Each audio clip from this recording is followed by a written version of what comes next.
Welcome to another Dubsado tip. This one that I'm bringing to you is really important to maintaining and keeping your Dubsado pipeline organized. It is the archive feature. What is an archive? What does it mean to archive a project? And what happens to that project when it is archived?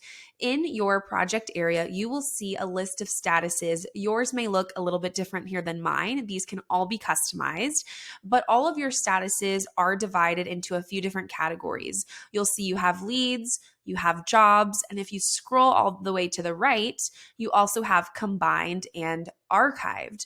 When a project is in a lead or a job status, that project is considered open. It is either a lead that you are currently working with to get booked, or it is a job that is in progress, whether that is onboarding, in fulfillment, or offboarding. Now, the archived comes into play when we no longer want to have a lead or a job open.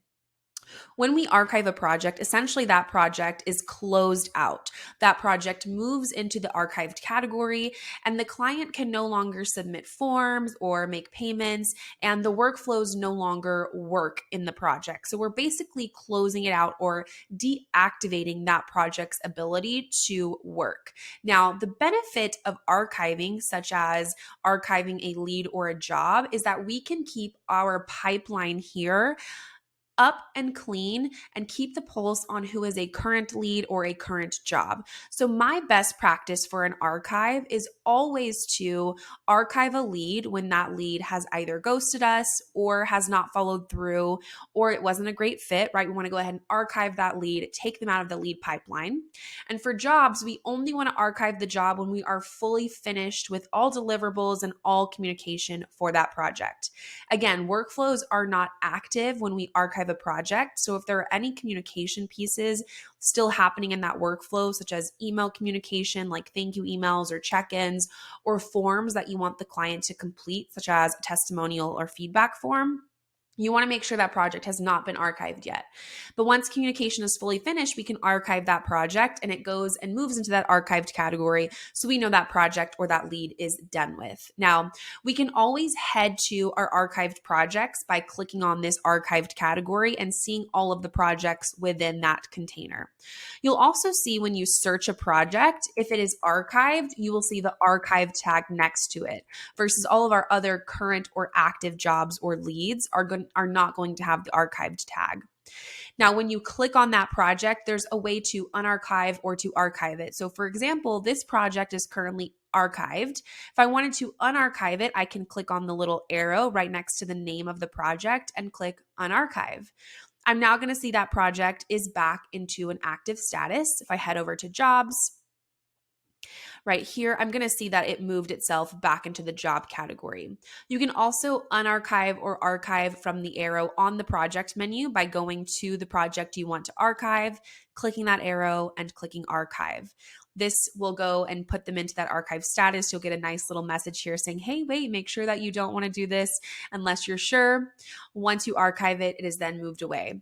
Now, another great thing about the archiving is that we can always archive within the workflow as well. So one thing I always do with my one-on-one clients when I'm building out their system is I will create an archive automation, either A, when that project or that lead does not book after a certain amount of time, or B, in their offboarding workflow, when the project is fully finished, I will create that archive. So we can actually get the system to archive for us on a certain time frame. So we're not having to remember to come back in here and say, oh, did this project finish? Did this lead follow through?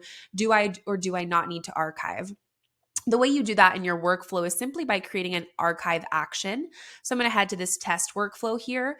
Let's say this was our booking workflow, right? And I wanted to archive so many days after the proposal was not completed. I could create an action that says archive project. Let's say I wanted to wait 7 days after my form is not completed. If I had a proposal here or some kind of form, I could watch that form. And if that form was not completed after 7 days, it would archive itself.